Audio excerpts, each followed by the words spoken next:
Maître Yi est né dans le village caché de Wuzhou. Ses parents étaient forgerons, et Yi s'entraînait chaque matin à la maîtrise de l'épée avec sa mère, et récitait des poèmes avec son père le soir. Yi fit grande impression sur les guerriers Wuzhou qui fréquentaient les ateliers des parents de Yi, et il finit par les rejoindre. Yi était très talentueux, et il surpassa toutes les attentes. On ne parlait plus que du jeune maître Yi. Cependant, Yi se posait des questions sur le reste d'Ionia, et voulait aller visiter les autres villages, mais ses maîtres lui interdisaient. Les techniques Wuzhou étaient bien trop précieuses et sacrées pour être partagées.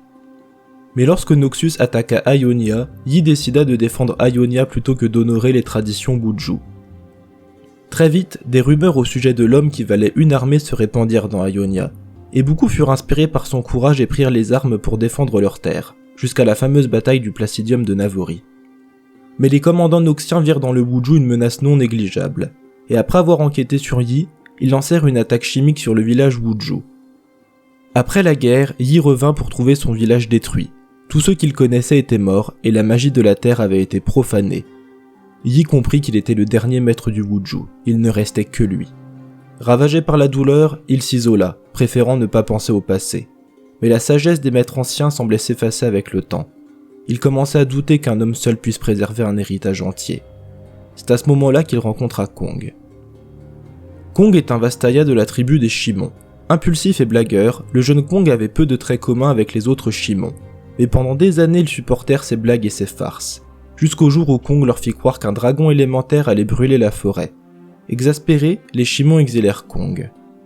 Il prit le nom de roi des singes et affronta souvent des mortels à des jeux de ruse ou lors de duels. Il assurait n'avoir jamais été battu, jusqu'à ce qu'il tombe sur un bourreau noxien. Kong se cacha dans les confins sauvages et ne sortit que lorsque Noxus avait quitté Ionia. C'est à ce moment-là qu'il réalisa les dégâts qu'avait causé l'Empire à sa terre natale. Il partit alors à la recherche des légendaires maîtres Wuzhou, mais ne tomba que sur un homme, assis parmi des ruines. Kong provoqua Yi en duel, et ce dernier le battit facilement. Mais Kong n'abandonna pas, et pendant des semaines, ils s'affrontèrent. Pour la première fois depuis des années, Yi sentait l'esprit du Wuzhou revivre.